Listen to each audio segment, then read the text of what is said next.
Welcome back to another Taproot podcast episode. This week I've got Emily, and Emily, we're going to be talking about why smart people make unsafe decisions. Now, I always hear about people making dumb decisions, and everybody thinks that the people that are making decisions, what an idiot. Why would an idiot do that? Only an idiot would take that action. So we hear that stuff about dumb people making dumb decisions all the time. But in this podcast, we really want to chat about why smart people often make unsafe, maybe even dumb decisions. So you wrote an article about this. Can you kind of walk me into this? What kind of decisions are smart people making? Right. And thanks, Alex. I have a couple things to talk about first because we want to talk about decision making as a whole. And then that way we can look at the lens of, well, why do smart people then make these unsafe decisions? So you're going to tell me what's smart and what's dumb about decisions? Yes. Yes. All right. Okay. But we make thousands of decisions every day. All of us do. And so a lot of times we're using mental models that from experience, we have made these shortcuts of ways where we maybe have experienced something before. We go to our brain and kind of use that information to make a choice, make a decision, ultimately affecting us every day. So why do we just generally make unsafe decisions, whether we're smart or not? Four things is analysis paralysis. A lot of us have had this where we're overthinking that situation. And with that paralysis, that's going to lead to some issues. And failure to make a decision is also catastrophic. Overconfidence is another one. It's kind of just the opposite. Where if you can't make a decision, then you're pulling from previous knowledge and overconfident in the choice that you're making, which may not always be the right one. Information overload. A lot of times when there's too much data to make a decision, we have this decision fatigue. So instead of overthinking it, it's just we can't even begin to think. There's just a cognitive overload in making that decision. And then lack of resources. If we don't have the cognitive ability, then we're not going to make the right choice, which then gets us into smart people. And what do they do? So I think I want to break down something for people when we talk about mental models. Yeah. That it's a very psychological kind of term. When I hear it, I always think about myself when I drive my car versus my wife's car. So I have an electric car and I use one pedal to drive for the most part for driving because it has that regenerative braking. So I accelerate and I can let off the accelerator and it will start braking. I don't have to hit the brake for my car to come to a stop. So when I'm driving my wife's car, she has a gas-powered vehicle, doesn't have those regenerative brakes. When I let off, I'm used to that braking and I'm slower to hit the brakes. So that's part of those mental models when you think about like what actions you're taking while driving. You know, I'm used to one thing, and when I'm in a different situation where my mental model of how driving works is different, that can lead to making kind of different errors. Absolutely. So that's maybe more on the human performance side of this. But when we think about mental models, from your saying, there's a confidence level of how you interpret information as well. Yeah, you're pulling. So in your example, you're pulling from knowledge that you already have, experiences you already have of driving your electric vehicle.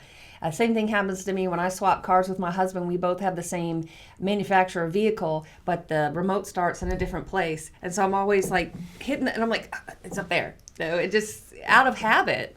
And so we've got to watch kind of what those habits do, especially when they lead to making those decisions. Now, you mentioned in this mental model, and I think this comes when we talked, I know you and I did a podcast on situational awareness, there's a comprehension element. And so how we understand things. You talked about some different things that can cause us to have problems when making decisions. You said analysis paralysis. You talked about overconfidence in your decisions. So there's a little bit you're saying that as people are getting information, their knowledge can impact kind of how they make a decision? Knowledge and emotions, absolutely. Knowledge and emotions. So what kind of things emotion-wise and knowledge-wise affect people and make them more likely to make mistakes? Well, we've got biases that we're going to talk about, which will affect that. And then also just external factors, pressures, other things that can impact. If we have similar knowledge, if we have a similar role, our emotions may lead us to make a different choice. We may have unknown or unseen biases that can also causes. An example would be like if we were hiring for a new employee, and if I have a preference over choosing a particular type of candidate, whether I realize I have that or not, versus you, we may end up hiring the wrong people.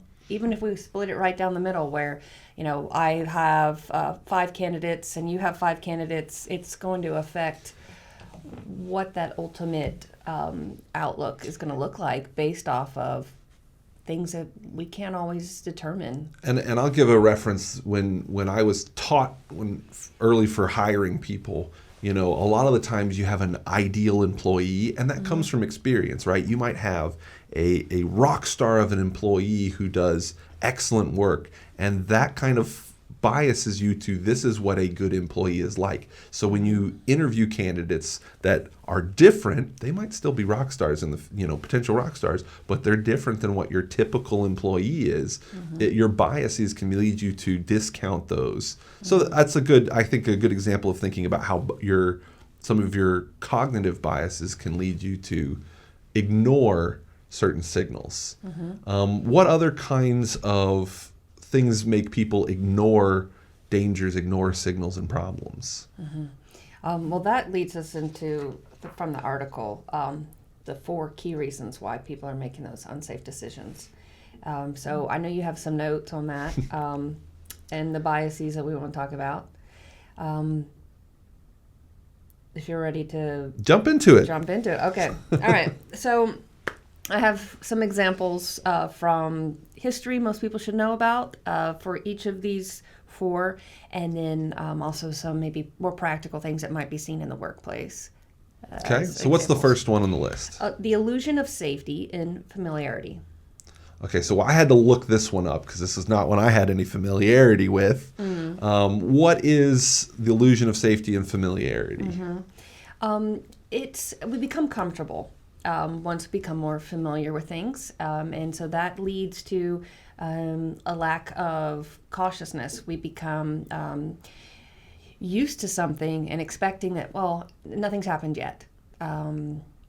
And I wrote this down when I was reading about it for, it's like taking the same actions feels safer to you. And so it was that it feels safer than doing something new. So as I get more familiar with something, I feel like the actions that I took in the past, it's never happened to me. False confidence. Yeah, it's never happened to me, so I must be immune, I must be safe. Those kind of familiar actions, you start to think that just because, I've never worn my fall protection, but I've never fallen. Well, just because you hadn't fallen these other times doesn't mean you'll never fall in the future. So I think there's some of those kind of things as you get more familiar with doing something, maybe you're more likely to take a risk, or just because you're used to taking that risk, you think it's never going to happen again. Yep, and that breeds complacency. I heard this described also before as normalization of deviation. And it ties it into this as you become more familiar with deviation, you get more comfortable with it. And so, we signed that off in the past. Well, now I'll just sign it off every time. It's not a big deal.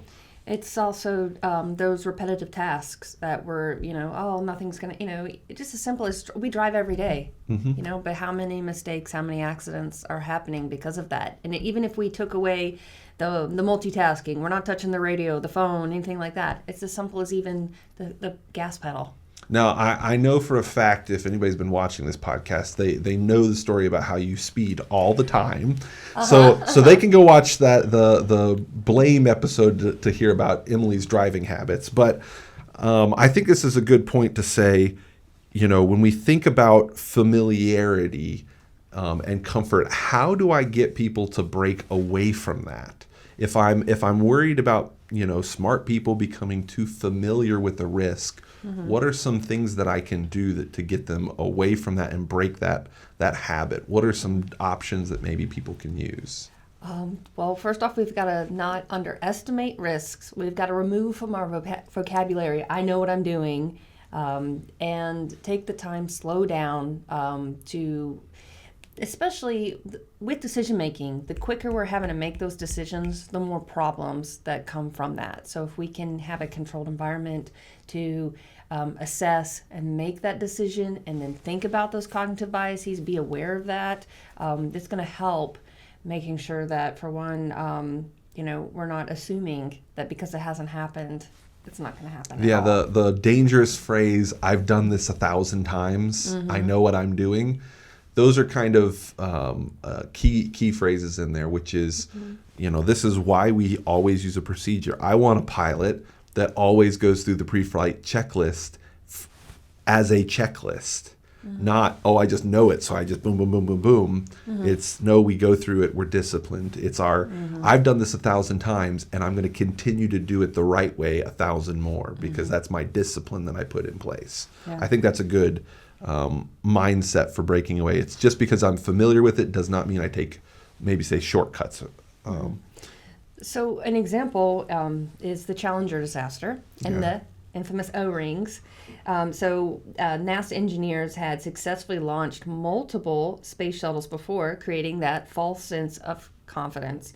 And despite concerns about the O-rings failing in cold temperatures, they dismissed the risk because nothing had happened before. And that normalcy bias led to one of the deadliest space flight disasters in history. I mean, we even talked about it in communication courses. So I actually did a summit session on this topic, the difference between the normalization of deviation and the normalization of excellence.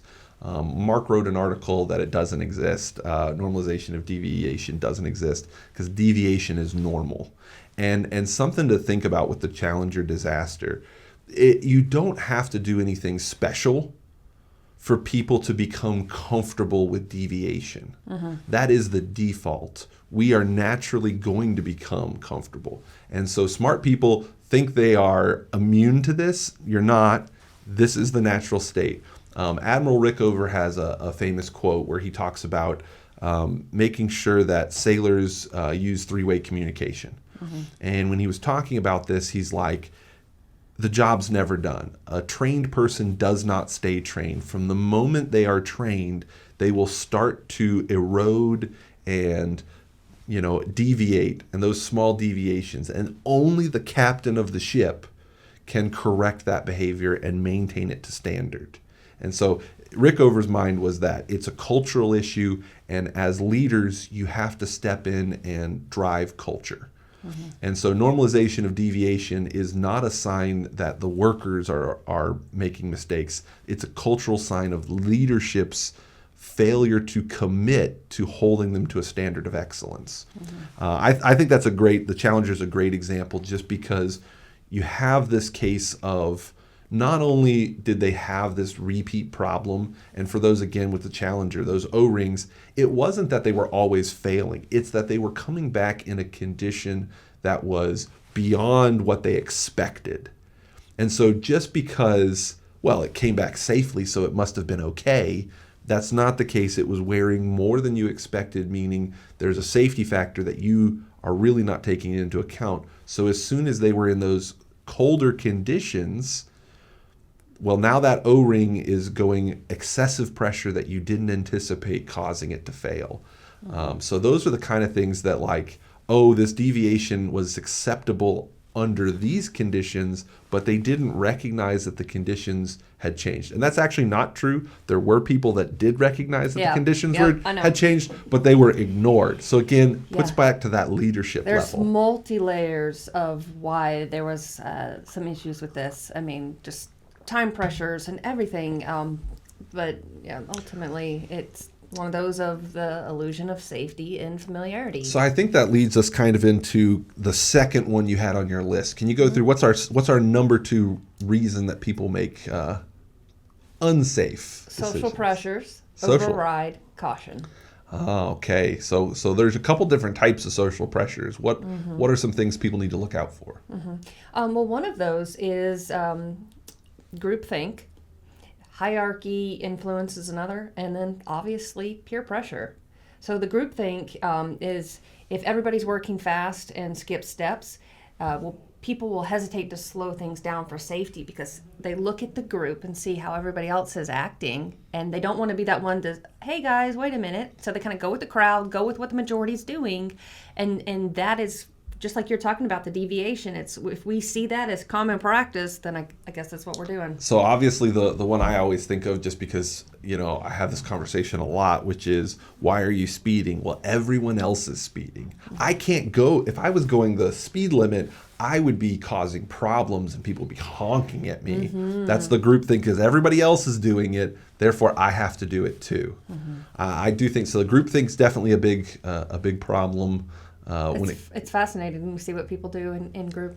The mob is scary. So groupthink. You said hierarchy. What kind of hierarchy? Influence. So workers may feel there might be a fear of a backlash if they speak up or report a safety concern. So hierarchy being, it could be my boss or maybe someone that I respect will look at me worse because of maybe the decision that I'm making. So I think of this as a stop work authority kind of example, where you've got, I see a safety problem, and now I've been told that I'm supposed to speak up, but my boss this morning just told me how critical it is that we get this job done and have no delays. So if I speak up and say, hey, we got to do stop work because I don't see a safe way to do this, well, he's going to tell me I'm an idiot, just get the job done because we got to get it done today. That's it, yeah. So there's that fear element of someone that you respect or you believes has authority over you.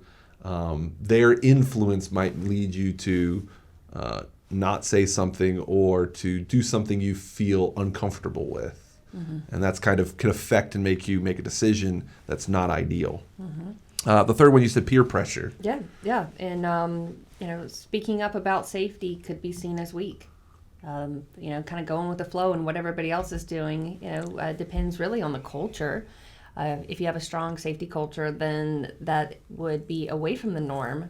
But we've got to look at multiple industries, and some people may not want to speak up because of the peer pressure of how they're going to be looked at for, squeaking about something that's not done right. Yeah, there's definitely you've seen people use kind of a manipulative tactic, like we punish everybody because this person said something, leading to organizations that are getting them to police each other just because they don't want to be punished with this person.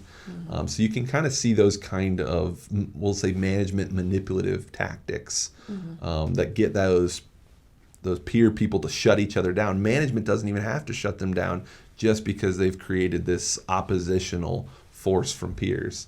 Those are common kind of problems that we see. And these are, of course, generalities, because we've got to look at, again, multiple industries, and there's so many other factors, because as smart as you can be, if you're even frustrated with the man, the boss, you may, through peer pressure, see that there's something wrong with the scaffolding, see that nobody else seems to be aware of it, and the next thing you know, we've got an issue. But that peer pressure of not wanting to speak up, not wanting to say anything, that's going to be a big one. Well, my mama always told me that you got to think about who's actually important and what's most important to you when it comes to things like groupthink and peer pressure, because people are going to say things, they're going to do things, but at the end of the day, you're the one who has to live with yourself. And when it comes to safety, it's your safety on the line. Oh, you mean it's not my job? Doesn't work all the time? Yeah. But it's your safety that's on the line, so you've got to feel comfortable standing up. And I would rather lose my job than lose my life. And so those are the kind of things that people have to recognize is on the line. And I don't care if everybody else wants to take this risk. It's my life, and I have the right to refuse to do something that's dangerous. So an example with the pressure to meet deadlines is right out of 2010 with Deepwater Horizon. There were raised safety concerns, but the pressure to meet those deadlines discouraged escalating the issue. I just watched that movie again. I think they should have been listening to Marky Mark. That incident, the entire side of this, again, I think Mark and I had a talk where we talked about conservative decision making. And that BP example is, again, another one of those leadership examples of leadership setting the priority of no dry wells. No dry wells. We are going to keep going until we make money. And it sounds good from a production standpoint, but when you realize the kind of risks they were taking, it really is a priorities misalignment. And when you talk about conservative decision making, you have to align what is your ultimate goal. And especially in a process safety industry, your ultimate goal cannot be production over anything else. Because if you do that, you're going to do things like put off maintenance, you're going to disregard safety checks, you're going to bypass safeguards, and it's going to result in loss of life, environmental damage, and ultimately, company consequences and industry consequences. So those are the kind of things that you really have to say, what is your ultimate goal? In a process safety industry, it really needs to be process safety over production. And that really has to be a mantra. You lost me because I haven't seen the movie. And you said Marky Mark. Are we talking about the Funky Bunch? We're talking about Mark Wahlberg. Okay, so Marky Mark. All right, yeah, Mark Wahlberg. Mark Wahlberg is. They should have listened to Marky Mark. Well, we actually had at the summit a few years back. We actually had the person that Mark Wahlberg portrayed. Yeah, exactly. I forget his name. We'll have to go look that up. But we had him speak at the summit, and it was a powerful talk with a little bit. I would almost call it. I wouldn't say bitterness, but regret and anger, righteous anger towards the way that things played out, because a lot of lives were lost and a lot of damage was done, and it could have been avoided had people had process safety above production as a culture. Now, we talk about social pressures. What are some other pressures that can lead people to make bad decisions? Time pressure. Okay, so social pressure is not wanting to speak up in fear of what the others would say. Time pressure is usually from the top down, and that leads to risk taking. We're cutting corners, trying to get things done quickly. So I always tell people being in a hurry is not a causal factor. It is a problem, but it leads to the causal factor, leads to the mistake. What mistake did they make because they were in a hurry? It's very much a symptom of other things going on, but it's something that points you in the direction of problems. So time pressure, what kind of things lead to time pressure? What are some of the common causes in time pressure, if you will? What causes time pressure, or why is there time pressure? Maybe both. Okay. I mean, a lot of times there's deadlines that we're trying to meet and rushing. And I can think between healthcare with nurses and in construction with Gantt charts and timelines. And I mean, there are demands in every profession of trying to get something done. Things get behind schedule, rush. Acts like the world is ending if we don't get this material. And the rushing is what led to the Chernobyl disaster. That's one of my examples of where they were conducting a test, rushed to complete it before a shift change, and skipped safety steps, ignoring warnings because they felt the pressure to get it done quickly. So that's a whole fun timeline with that. If you look at it, they were supposed to do this safety test prior to actually getting the nuclear plant operational. They skipped those because they had to hit an operations date, and if they hit that date, basically they got awarded bonuses and things in the party. And so they skipped this safety test. Well, they had to get it done because they needed to have it done so that they could actually not get in trouble for not doing this test. And so they try to get this test done before the end of the month, because the end of the month they had all these production goals that they had to do. And they had incentives that they were trying to get. We need that money. Yeah. Yeah. So it's a communist country. There was no monetary incentives. But when we think about things, I actually think of when rushing, I think of the Redonda Vaught case. She, again, another person who came and spoke at our summit. one of the things that happened with her, because they were doing this test, they had a very short time window. They had given the drug to a patient and they had to do a scan, and they only had a certain time window to do that scan in. And so they give the patient the drug. The patient then complains about being nervous and needs a medication to calm down. And so now Redonda, who's been brought in to cover for somebody on break, is now rushing because she has this short time window. She has to go get a drug, get it out of the cabinet, and get back and administer it. Well, she goes to the cabinet, runs into errors and problems typing it in. The system's broken, not working. She has to go to the manual. So she's now getting more and more behind every second.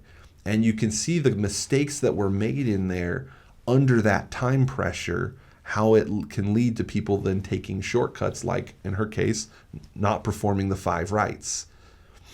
So all of these little things can kind of add up when you're under time pressure in your decisions.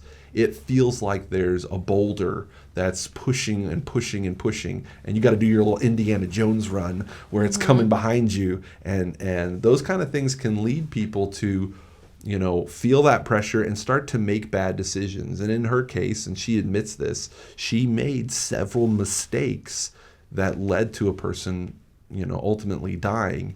And when we helped and went through that, the underlying human factors led to those kind of problems. All of these safeguards that had failed in the system, and it really just came down to relying on her to have caught that she had typed in and grabbed the wrong medicine. And she would have had to read carefully and perform that 5 rights very specifically to have not made that.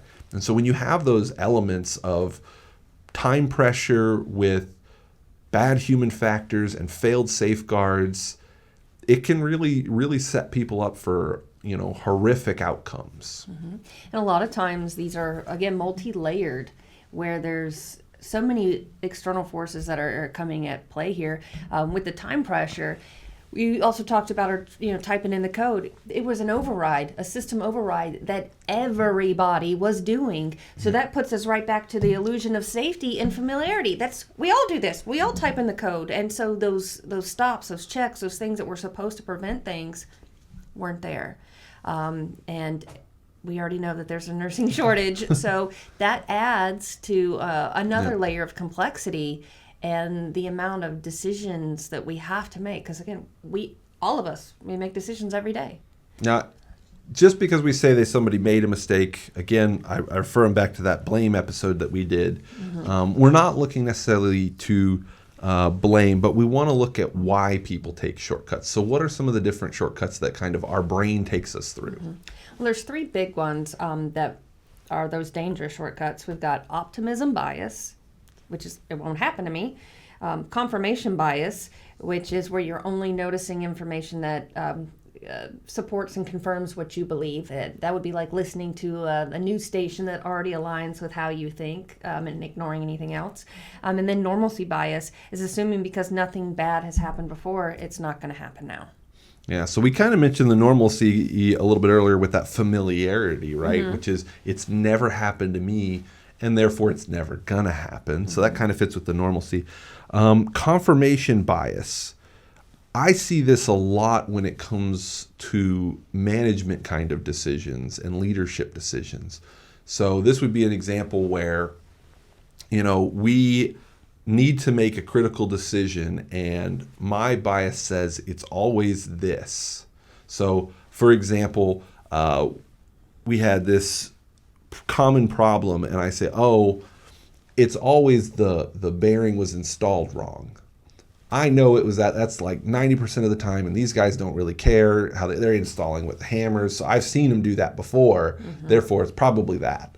And so, our knowledge can often bias us to focus on things that we believe and ignore evidence to the contrary. And so I think I see that a lot with kind of the way management makes decisions in facilities for maybe even things like funding or budgeting or, taking certain risks. We can take this risk because I've seen it work out versus, ignoring the different circumstances that they're currently in. So those are kind of things that you have to kind of really step back and recognize you're in a bias. The nuclear industry tries to push things like having a devil's advocate. So how do you fight cognitive bias? You have somebody that's their job is just to challenge biases. Those kind of things. I tend to believe that they may not be the most effective, but it can be a good team's exercise to make sure you have somebody that is challenging biases and always challenging assumptions.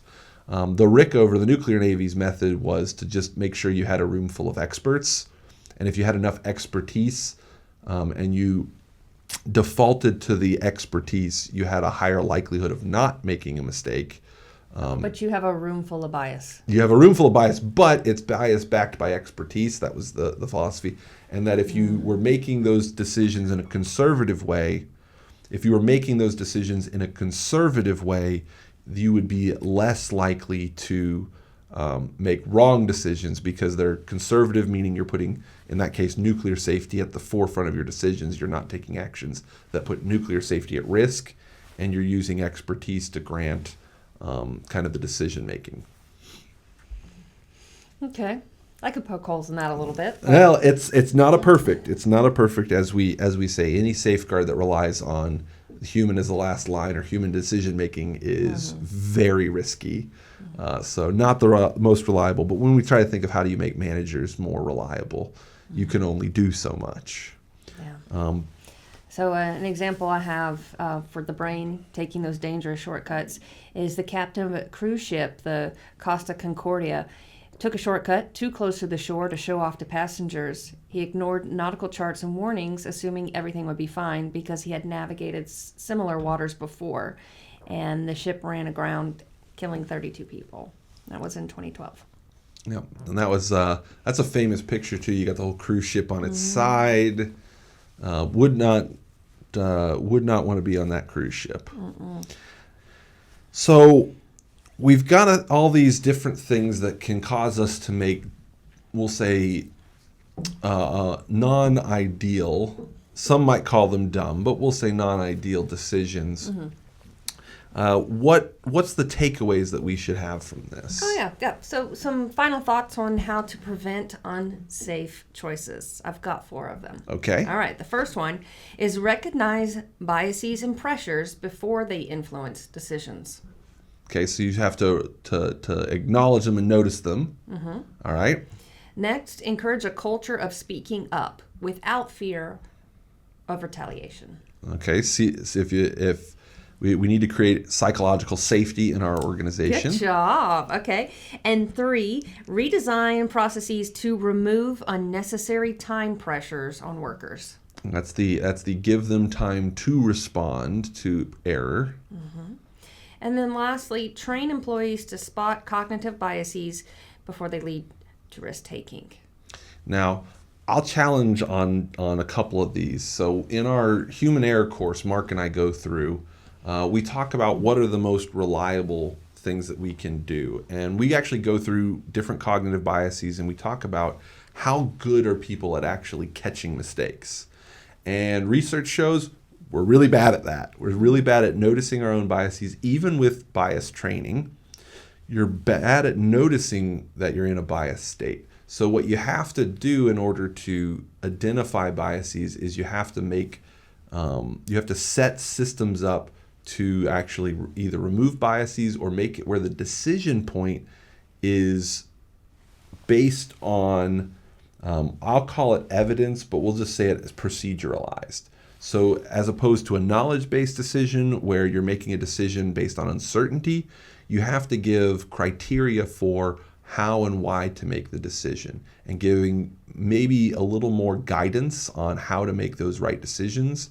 Those are better ways of understanding decision making. So when we talk about, and I think you and Barb maybe even filmed one on this at some point, but we talk about knowledge, rules, and skill-based decisions. When you have those kind of knowledge-based decisions where your biases come in the most, one of the best things you can do is give them a procedure. So giving them a procedure which guides them through how to make decisions, that's been one of the more proven ways of helping people make decisions without bias, because you don't have to have bias. This is the way to respond. So those are kind of things that we kind of push back on and say, it's not just do bias training, but can you proceduralize the response so that they don't have to think about and do this kind of knowledge-based decision. So that's one kind of recommendation I would tie in with this as well, to support kind of maybe a little bit higher. Procedures aren't perfect, but they're a little bit better than making a knowledge-based decision. So if you guys want to learn more about any of this kind of decision making, there's a couple different resources. Again, the Stopping Human Error course that I was just talking about. You can come to the Taproot Summit and attend that course, or look it up. You could find that information down in our website below, taproot.com/summit. Look for that pre-summit course of Stopping Human Error. We go in depth on a lot of this decision-making topic in that course. Other things to look at, again, check out our other resources and blogs about psychological decision-making. You can also check out the situational awareness webinar that you and I did, or podcast that you and I did, and check out that Human Error and Blame podcast as well. So thanks for stopping in on this one, and we will see you guys for the next Taproot podcast.